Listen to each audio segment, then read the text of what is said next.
The Butcher, written by Ben-Tzion Spitz, narrated by Jennifer Kahen. Tabael liked what he saw in the polished bronze mirror in his tent.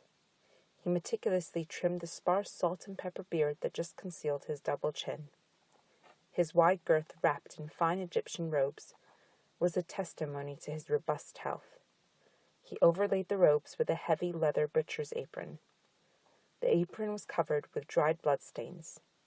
Tabael knew that his fellow tribesmen had to make do with their simple slave tunics. But he saw no reason not to wear what he had. Most Israelites had also taken to growing their beards wild and untrimmed, like Moses and Aaron. Tabael wondered how their beards managed to look so regal without being trimmed. Tabael was proud of his past as an Israelite in Egypt. He had been one of Pharaoh's top cooks. His skill with a knife, his expertise at choosing the best animals and getting the best cuts, his eye at picking the best ingredients, and his ability to concoct new and delicious dishes had earned him one of the most comfortable lifestyles amongst his Israelite brethren. Tabael was content with their escape from Egypt, but he had no shame and few regrets over his former velvet servitude. "Come, Master Tabael," his young apprentice Tovid called from outside the tent. "The priests and Levites await you."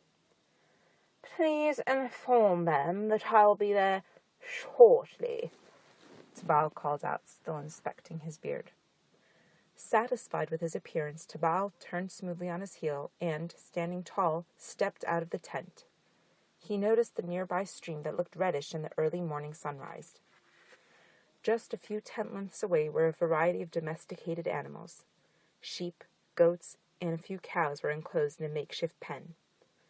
The priests, Eleazar and Itamar, sons of Aaron, stood by the entrance to the pen together with half a dozen Levites. "Master Tabael!" Eleazar gave a courteous bow, which was quickly mimicked by Itamar and the other Levites. "You have honored us today by agreeing to share the secrets of your craft. You will certainly make our work easier by demonstrating to us the most efficient ways to cut the animals." "It is you who honor me," Tabael bowed back. "To seek instruction from one so unworthy. I have seen your father dismember an animal, and he is a master of the highest level. The two of you," Tabael nodded to Eleazar and Itamar, "are also highly competent. Nonetheless, if there is something new you might learn from my modest skills, it shall be greatly pleasing to me." "Then let us proceed." Eleazar motioned towards the animals in the pen. "Let us work with a lamb. That one," Tabael pointed. "He should be most tender." Tovid scooped up the lamb in his arms and placed it at Tabael's feet. Tabael nodded approvingly at the basins of water, bags of salt, and empty platters that Tovid had prepared on the side. "Tovid," Tabael ordered, "please hand me the knife, and then proceed with cleaning the lamb's neck." Tovid passed Tabael a long, solid knife. Tabael inspected it with his calloused finger as Tovid rinsed the lamb's neck with water from the basin. Tabael knelt on one knee and looked at his audience. "It is preferable to be calm during the slaughter. This keeps the animal calm and makes for a better kill and tastier meat." With barely a glance, Tabael slid the knife across the lamb's neck. Blood flowed over his hands and onto the dry desert ground. "Some of the Egyptians would drink the blood as a delicacy." Tabael raised his dripping hand. "Their sorcerers believed it gave them the power to call on demons." "That is foul," Itamar murmured. "How do you know?" Tabael asked. "Did you ever taste it? How do you know it is not a sublime pleasure? Just because God has forbidden it does not mean that it is not enjoyable.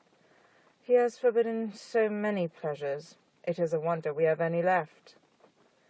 "The pleasures God has forbidden are decadent," Eleazar interjected. "A life in pursuit of physical gratification is slavery, worse than what we had in Egypt. Only adherence to God's will and directions will free us and lead us to the ultimate spiritual pleasure." "Of course." Tabael looked down. But you did not come to lecture on the detriment of physical pleasures, but rather to study the very, very physical and necessary art of cutting animals. Tabael proceeded to expertly skin and cut the lamb, demonstrating in great detail the angle of the cuts, the order of cutting, and the superiority of different cuts of meat. Toved moved quickly and efficiently. He prepared various sizes of basins of water for the different cuts of meat, and soaked each cut in the appropriate one. There was one thin slice of meat that Tabael did not give to Toved to soak, and instead placed it on a dry platter. The blood on the meat still dripped from it. Tabael, Itamar inquired, why are we not soaking that piece? That is a very tender part of the lamb that I personally wish to wash and salt later. According to the law of Moses, we have up to 3 days for the rinsing and salting of the meat. I always like to keep a small piece for my personal attention. Itamar glanced at Eleazar with a question on his face. Your instruction has been highly enlightening, Eleazar said to Tabael. It has been my pleasure, Tabael nodded lightly. Toved can help you and the Levites with the remainder of the salting and rinsing process. Tabael, with his hands still bloody, picked up the platter with his slab of meat and left the area. Tabael walked back towards his tent with a faster stride and slightly out of breath. When he reached his tent entrance, he looked around to see if anyone was looking. He knelt at the entrance to his tent, grabbed a rucksack bag, and covered his meat with it. He then continued walking to the end of the camp. He found an outcropping of tall rocks on the mountainous desert landscape. The rocks were formed like a maze. He entered the stony maze until he was sure he could not be seen. Tabael found a low boulder to sit on. He was panting heavily. I must be calm, he told his racing heart. It will increase the pleasure. Tabael uncovered the meat. He was pleased to see the fresh blood still wet upon the raw lamb. God, I know this is wrong, but I can't help it. It is so good, and it is my right. Tabael sunk his teeth into the fresh meat. Blood dripped down his chin and onto his butcher's apron. This is so good. Tabael rejoiced. By the time Tabael finished the whole piece of meat, he felt nauseous. I must stop this, Tabael thought. This will be my last time. I must resist this urge, this temptation. Tabael wiped his chin with the bottom of his apron. He carried the empty platter and the rucksack back towards his tent, walking slowly with hunched shoulders, looking accusingly at anyone he saw. Do they know what I'm doing? They think so highly of me, yet I am but a farce. The priests themselves seek my wisdom, but I am without wisdom or courage. I am weak, foolish. I shall be cut off from my people. I must stop this. Tabael reached his tent and tossed the platter and rucksack in. He recovered from his nausea and stormed towards the stream. At the stream, on his hands and knees, he removed his heavy apron. Tabael washed his hands and face and then vigorously scrubbed the blood off his apron. The dried blood refused to disappear. Is my soul like that? Can I never be clean of my sins? My weakness? Master Tabael! Tabael jumped, startled out of his thoughts. Master Tabael, Itamar called. We have just finished the cleaning of the lamb. Your instruction was superb. Would you be willing to do another animal? Why, of course, Tabael said quickly. I shall be right there. I was just washing up. That is wonderful. We truly appreciate your time and wisdom. I shall go ahead and inform the others to prepare. Itamar quickly rinsed out the basin in his hands, refilled it with fresh water, and then walked back to the animal pen. Tabael dusted off his robe, put on the blood-splashed apron, and followed Itamar. Master Tabael, Eleazar greeted him. Itamar has informed us that you will teach us how to cut another animal. We are truly fortunate for your dedication to our work. Which animal shall we do next? Let us do a cow, Tabael answered. They are big and hard work, but they have a lot of good meat. Toved, go ahead and pick one for us.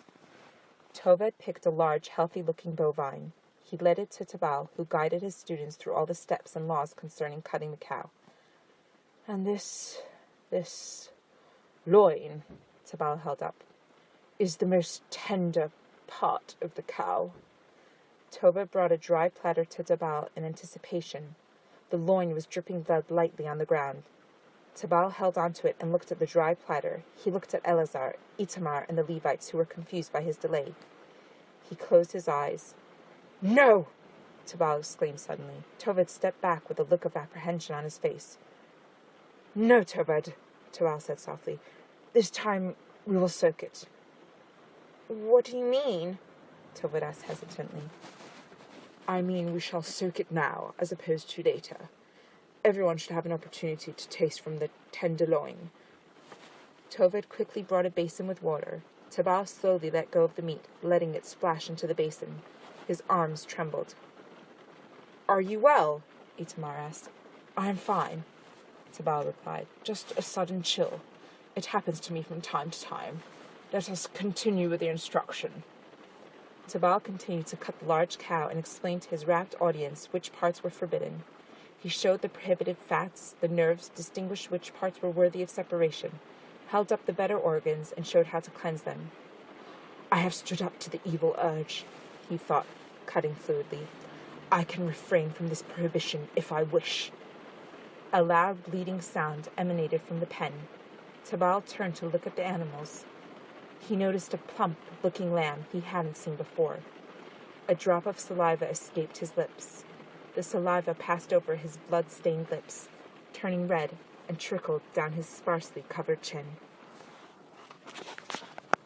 This has been The Butcher, written by Ben-Tzion Spitz, narrated by Jennifer Kahen.